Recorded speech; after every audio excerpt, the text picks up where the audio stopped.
Hello guys, hope all of you are well. Please stay safe and stay at home as much as possible and enjoy my video lectures. Myself Rinki Bhoumik, Assistant Professor, Department of Physics, JIS College of Engineering. This is my 5th lecture. In this lecture, today we are going to discuss about Biot-Savart law and Lorentz force. This is again the continuation of electrostatics chapter. So in today's lecture we are going to discuss about these two topics. So this is the Biot-Savart law. Now let me discuss what is Biot-Savart law. First of all, here we consider a conductor, simple conductor. We don't know the exact length of this conductor. Now we are considering an elementary length ds. This is the length ds. Now we want to calculate the magnetic field B at this point P due to ds only. First we want to calculate due to ds. Now the magnetic field dB due to ds we want to calculate. So this magnetic field can be calculated using Biot-Savart law. dB is perpendicular to ds, and by the Biot-Savart law what we can say that this magnetic field is proportional to 1 by r square, where r is the distance from the ds, means the elementary length, to the point P. Again dB proportional to I is the current through it.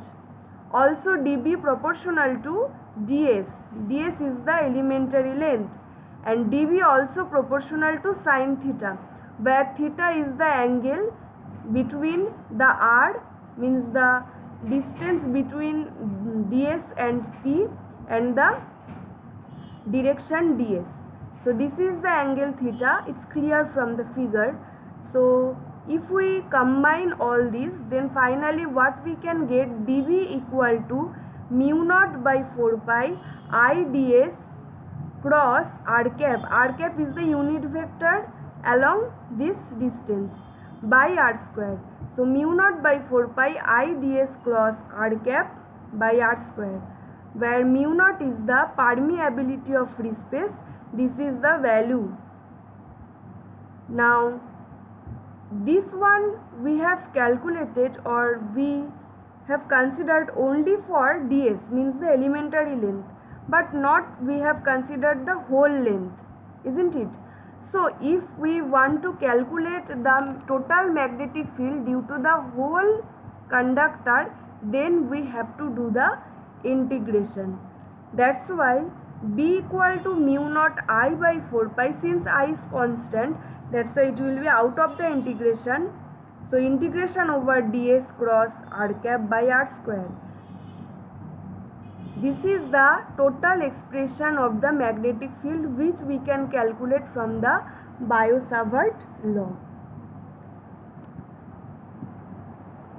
This is the statement what we discussed in the last class, that is given in the statement. The magnitude of the magnetic field element dB is directly proportional to the current I, the element length mod of dl, and inversely proportional to the square of the distance r. This direction is perpendicular to the plane containing dl and r. The vector notation dB proportional to I dl cross r by r cube. So this is the vector notation of the Biot-Savart law. This is the statement. Now our next topic is Lorentz force. What is Lorentz force? We are going to discuss now. Before that, let me tell you the expression of the Lorentz force. F equal to QE plus Q into V cross B, where what is E? E is the electric field applied electric field V cross B. V is the velocity of the charge, B is the magnetic field. Now QE plus Q into V cross B. This is the electric force, this is the magnetic force. That means Lorentz force is the force for the EM theory, means electromagnetic field, where electric field is present as well as magnetic field is present. The combination of the electric force and magnetic force gives us the Lorentz force. So this is the expression. F equal to Q is the charge. Q is the charge, amount of charge. So F equal to QE plus Q into V cross B. This is simply a vector quantity. That's why now we have to discuss about the direction of the F. Direction of F. Now this is about the direction.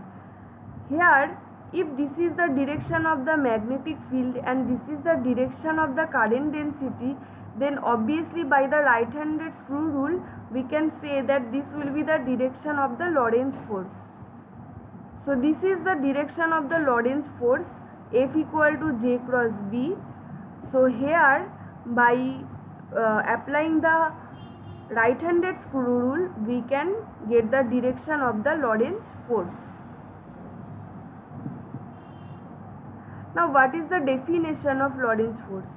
The force exerted on a charged particle Q moving with velocity V through an electric E and magnetic field B, the entire magnetic force F on the charged particle is called Lorentz force. Means whatever we discuss, that is written in the statement.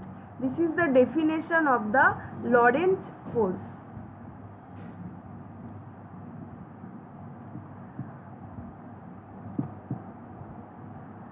So thank you. Today we have discussed about Biot-Savart law and Lorentz force. So I hope all these are clear. These two topics are clear to everyone. If there is any question regarding anything, then you can give the question in the comment box.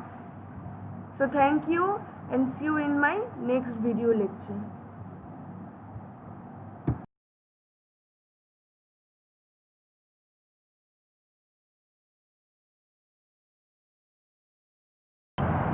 We are going to derive the potential between the plates of a spherical plate capacitor. Potential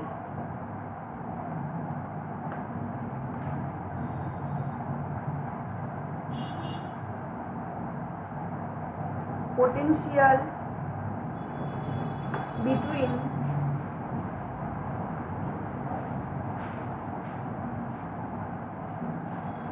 the plates of a spherical plate capacitor.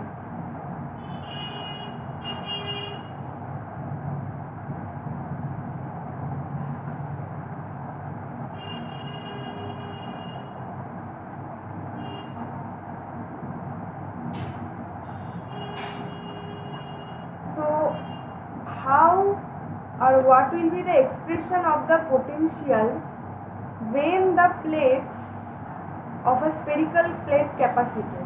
Okay, in that case first we again have to draw a figure. This is your X, this is your Y, this is your Z. So this is one sphere and this is another sphere. This is your A and this is your B. So at R equal to A, this is the inner radius, at R equal to B, where B equal to outer radius. Now we have to first write down what is Nabla square V. Okay, what is Nabla square V? That means we have to know the Laplace equation in spherical coordinate. So Nabla square V equal to 0.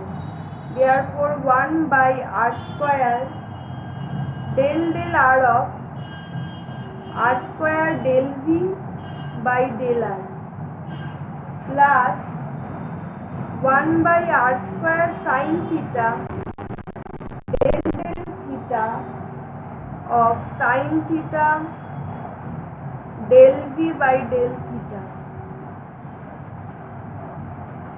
plus 1 by r square sin theta del square v by del phi square is equal to 0. This is the expression of the Laplace equation in spherical coordinate. Now, since the potential is only along r direction, so that's why theta and phi, these two terms will be 0. These two terms will be 0 because del v by del theta is equal to 0 and also del square v by del phi square is equal to 0.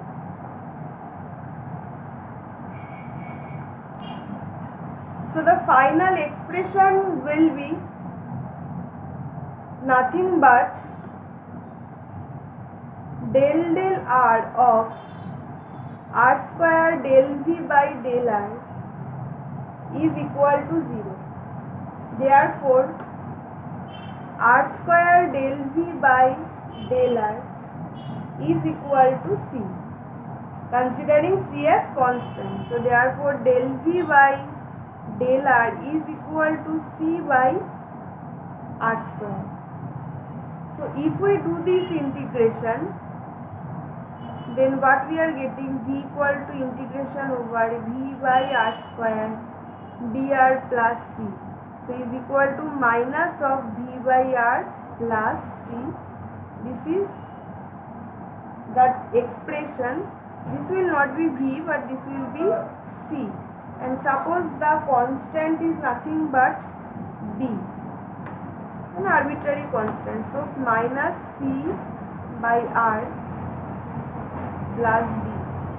This is the expression of the potential. Now we apply two boundary conditions. If we apply two boundary conditions, the first one is at r equal to a, v equal to v1. So if we apply this one at r equal to a, v equal to v1, therefore we can get v1 equal to c into 1 by b minus 1 by a. Now how to do it? Before it, if we apply at r equal to b, v equal to 0, therefore from this equation v equal to 0 and r equal to b, then d equal to c by b. Since so at r equal to b, v equal to 0 and d equal to c by b. Therefore, if we put this boundary condition over here, then finally we can get the expression of v1 equal to this. Now, from this expression, we are getting therefore c equal to v1 divided by 1 by b minus 1 by a. This is the expression of c. So if we put the equation of c, expression of c, then finally we are getting the potential as v equal to v1 divided by 1 by b minus 1 by a into 1 by b minus 1 by r. This is the expression of the potential. So if we see initially we had two radius, inner and outer, r equal to n, r equal to v. This is the expression. Then del v by del theta equals to 0 and del square v by del phi square equal to 0. If we put these two values here, then del r of r square del v by del r equal to 0. From here we have got the expression of b, which is b equal to minus c by r plus d. Then we have put the boundary condition at r equal to b, v equal to 0. Then we are getting d.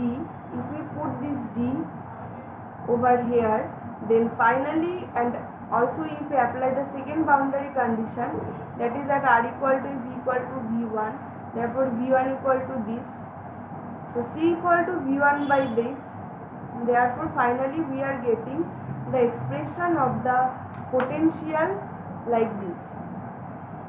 So this is the derivation of the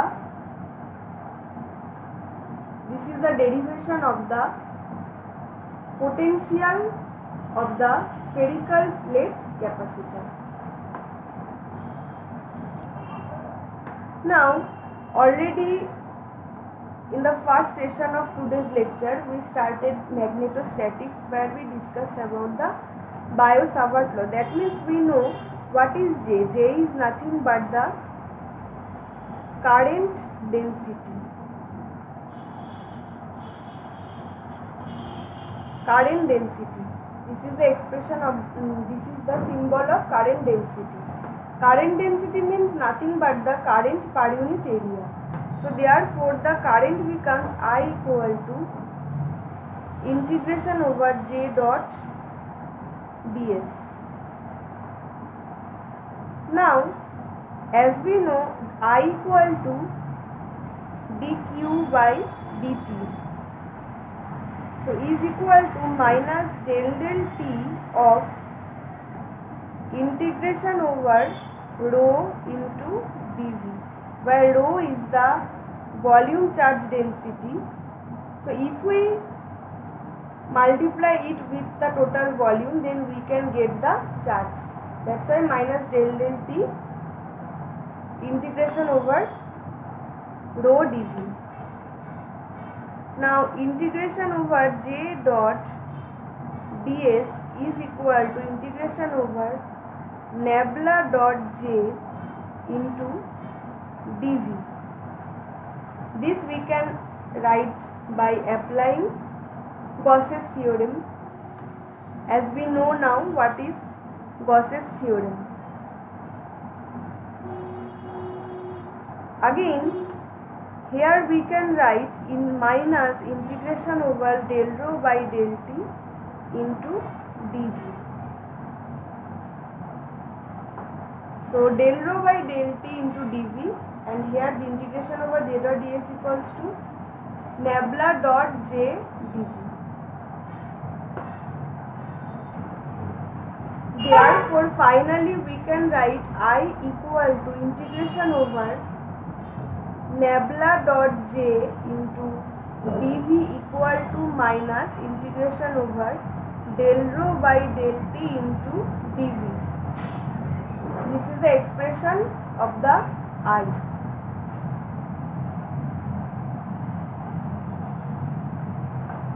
So therefore integration over nabla dot j into dv equal to minus del rho by del t into dv. So from this equation what we can write, volume integration over minus nabla dot j plus del rho by del t into dv is equal to 0. So from this expression what we can write here as nabla dot j plus del rho by del t is equal to 0. So if del rho by del t equals to 0, that is, if we consider that the charge density is constant with time, or if the region does not contain any charge, then rho equal to 0. Therefore we can write as nabla dot j equal to 0. So if we do the volume integration and then if we apply the Gauss's theorem, then finally we can write integration over j dot ds is equal to nabla dot j dv equal to 0. Now sum over I equal to 0. If we consider, how we can consider? This means that the charge cannot accumulate anywhere. Okay, so the lines of the current density are continuous or solenoidal. Now one expression is j equal to sigma into E. There will be the vector sign. J equal to sigma into E. So j equal to sigma E means nabla dot sigma into E is equal to 0. Now if we apply nabla dot of AB, the formula is nabla dot AB, nabla dot phi A. The formula is phi of nabla dot A plus phi of nabla dot A plus nabla phi dot A. This is the formula. Now if we apply this formula over here, then what we can write? We can write as sigma nabla dot E plus E dot nabla sigma is equal to 0. For a homogeneous medium, nabla sigma is equal to 0. So if we apply it over here, then what we are getting finally as nabla dot E is equal to 0. So from this expression, what we can write? E equal to nabla V. Since E equal to minus nabla V, and if we put it over here, then what we are getting, that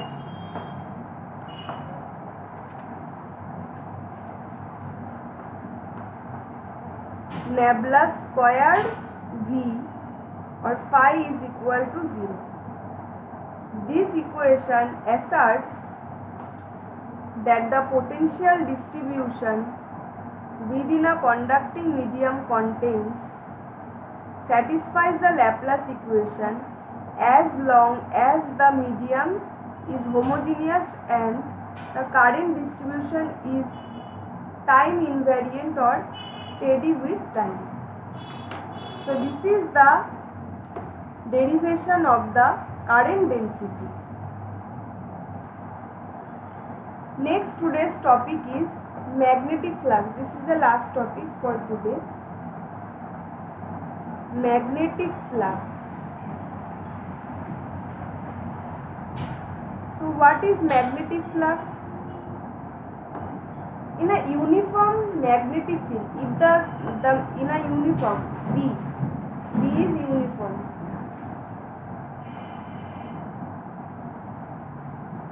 okay, has the same magnitude and direction at all points,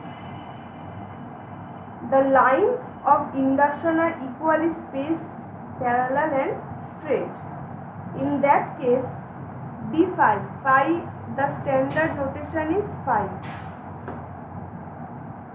So the standard notation is phi. Therefore, for a small area, d phi B is equal to Bn into dA equal to B cos theta into dA, because here only we are taking the normal component of the magnetic field B.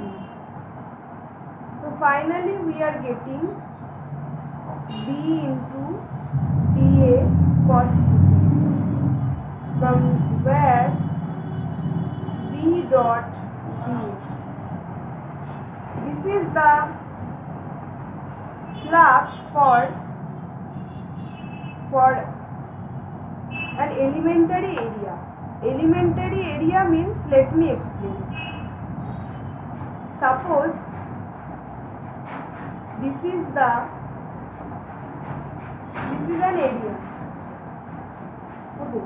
Then if this is n hat, this is the magnetic field B, and this is n hat, means perpendicular. And if this is theta, then we can write this one as B cos theta. So obviously here this one is only for the elementary area A. If we want the flux phi for the whole area, then we have to do the integration, which is phi b equal to integration over B dot dA.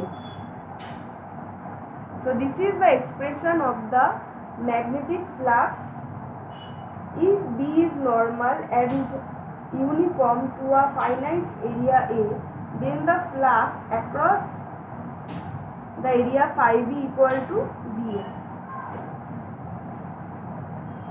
So magnetic flux is nothing but the amount of magnetic lines. This is actually the concept about mathematics. So if we consider the physical significance, then we can say as that the number of magnetic lines which is passing through this area per unit area or per unit time perpendicular to the area, then that will be called as the magnetic flux. And the expression is phi b equal to integration over B dot dA. If we know the area, if we know the magnetic field, then we can get the magnetic flux, where this this n is actually the normal component. Okay, that is the normal component. So we have to consider the normal component of the magnetic induction or the magnetic field. So this is about the magnetic flux. So thank you for listening.